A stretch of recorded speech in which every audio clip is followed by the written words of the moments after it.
In August of 1966, two men were found dead on a desolate hillside in Brazil.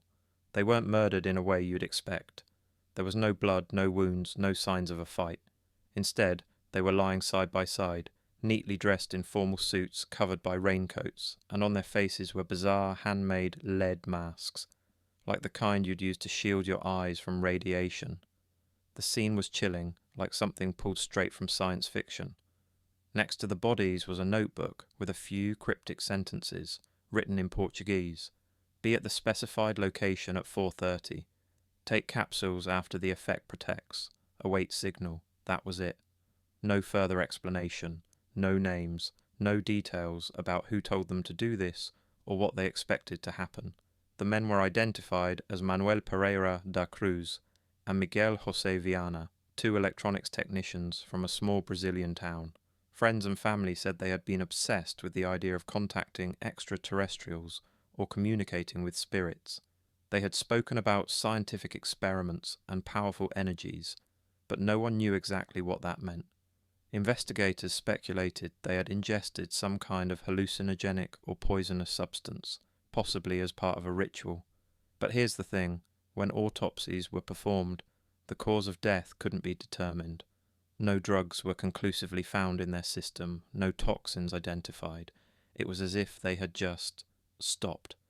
Their money was still on them, there was no sign of robbery, and those lead masks, clumsily cut by hand, only deepened the mystery. Why did they wear them? What were they trying to protect themselves from? One theory suggested they believed they could shield their eyes from a blinding flash during some kind of contact with beings not of this world.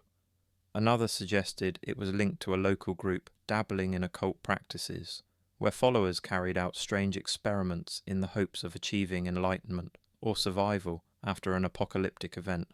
But the more people looked, the less clear it became. Who gave them the capsules?